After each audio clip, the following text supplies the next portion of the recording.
Assalamualaikum warahmatullahi wabarakatuh. Apalagi dengan saya Agung Dwi Subekti.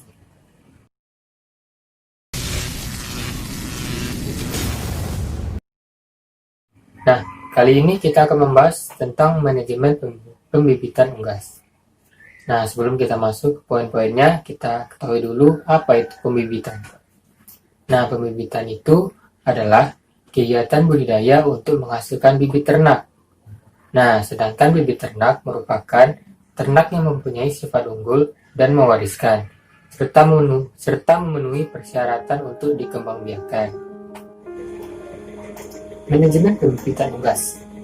Dalam menerapkan prinsip-prinsip pembibitan, antara lain, sarana, manajemen, pemeliharaan, produksi bibit, baik perkawinan, recording, seleksi, dan replacement. Nah, yang pertama kita akan membahas tentang sarana.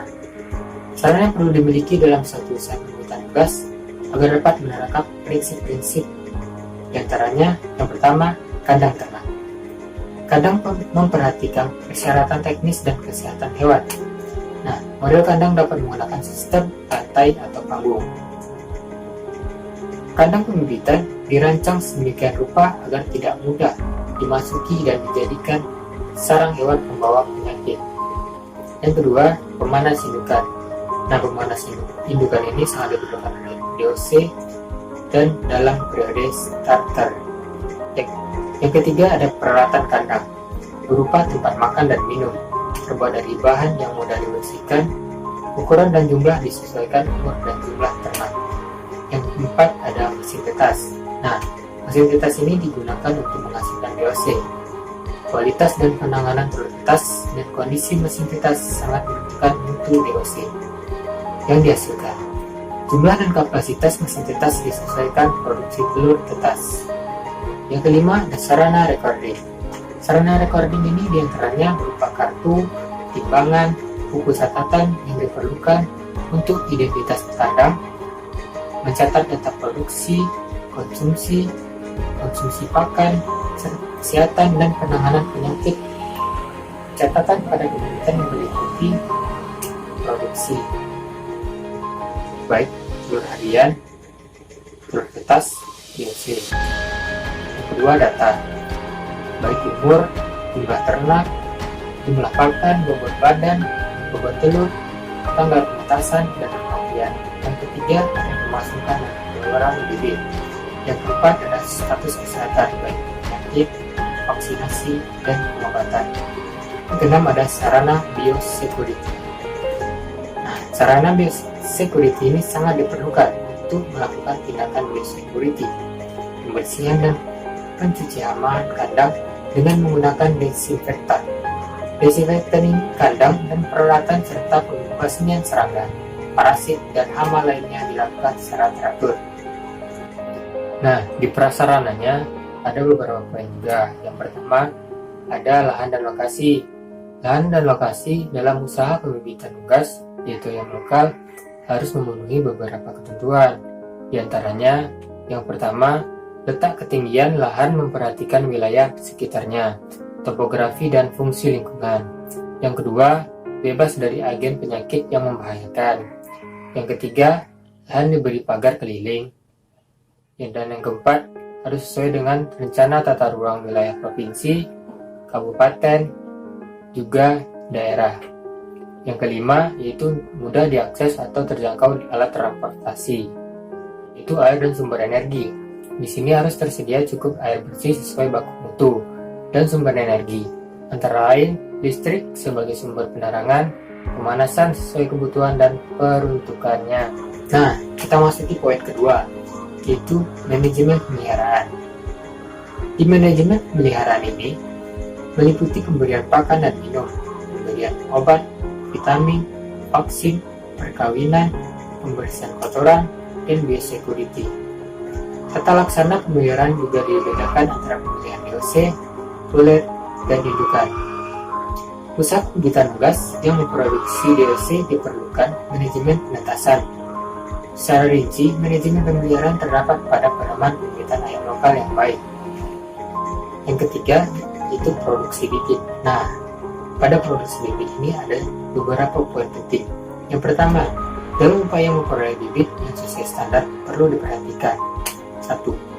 Pola perkawinan dilakukan oleh pemurnian rumput. Dilakukan secara alami dengan memperhatikan rasio jantan dan betina. Yang kedua, penanganan telur tetas dan penetasan. Nah, telur yang akan ditetaskan diperoleh dari induk dengan produksi yang baik.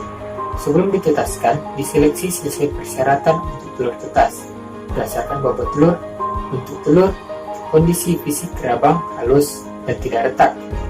Penyimpanan telur tetas pada suhu ruangan paling lama 7 hari. Yang ketiga, penanganan DOC. Nah, penanganan DOC ini dilakukan dari mesin tetas setelah bulu kering, kemudian diseleksi. Untuk penanganan DOC harus dilakukan dengan berbagai ketentuan. Yang pertama, DOC dikeluarkan dari mesin tetas setelah bulu kering. Yang kedua, DOC yang tidak memenuhi syarat kualitas dikaling. Yang ketiga, DOC yang akan didistribusikan harus sudah divaksin. Yang keempat, pendistribusian bibit harus disertai dengan catatan program vaksinasi yang telah dan yang seharusnya dilakukan. Yang kelima, kemasan DOC harus sesuai dengan SNI. Dan yang keenam, pemisahan antara jantan dan betina atau seking. Telah menetas anak ayam dipelihara dalam indukan buatan dengan fasilitas cukup ruang, suhu, pakan, dan minum. Nah, kita juga perlu melakukan replacement atau ternak pengganti. Demi keberlanjutan besar pembibitan ayam lokal, maka dilakukan peremajaan atau replacement. Nah, replacement dilakukan pada saat induk berumur 10 bulan atau 4 bulan produksi. Nah, dimaksudkan agar sebelum induk ayam diakhir atau selama 72 minggu, ternak pengganti sudah siap memproduksi telur tetas. Di sini ternak pengganti diutamakan berasal dari turunannya yang terseleksi. Dan telur tetas yang dipilih sebagai ayam pengganti induk diambil pada saat puncak produksi. Nah, kita masuk ke pemilihan indukan dan pejantan. Untuk memperoleh betina dan jantan yang baik harus diperhatikan beberapa hal. Yang pertama, berasal dari tetua yang memiliki produktivitas, fertilitas, dan daya tetas telur yang tinggi. Yang kedua, umur betina minimal 5 bulan dan jantan minimal 8 bulan. Yang ketiga, sesuai standar nasional Indonesia atau SNI dan persyaratan teknis minimal bibit ayam. Selanjutnya, pemberian pakan. Bahan pakan diutamakan bersumber dari bahan pakan lokal. Pakan dapat diberikan dalam bentuk halus atau mesh, butiran atau crumble, atau pellet dengan kandungan nutrisi sesuai persyaratan teknis minimal. Pada sistem perkawinannya, bisa dilakukan dengan kawin alam dan kawin buatan, yaitu inseminasi buatan atau IB. Untuk kawin alam, perbandingan antara jantan dan betina yaitu 1:5. Untuk IB, agar diperoleh fertilitas yang tinggi, setiap pengambilan semen dari 1 ekor bejantan dapat digunakan pada 10 ekor betina. Dan IB dilakukan pada sore hari setelah jam 2, setelah sebagian besar ayam sudah bertelur. Pada pola pemeliharaannya dapat dilakukan secara insentif dan semi-insentif. Dalam usaha pembibitan unggas itu yang lokal maupun ayam asli, perlu diperhatikan kaidah kesehatan hewan antara lain situasi penyakit hewan, tindakan pengamanan penyakit hewan, dan pelaksanaan biosecurity. Nah, di pelaksanaan biosecurity tadi sudah dijelaskan, dan yang belum bisa dijelaskan yaitu situasi penyakit hewan dan tindakan pengamanan penyakit hewan. Nah, di situasi penyakit hewan ini, unggas yang akan dibibitkan harus bebas dari agen penyakit hewan yang dapat menimbulkan kerugian ekonomi. Yang kedua, ada tindakan pengamanan penyakit hewan.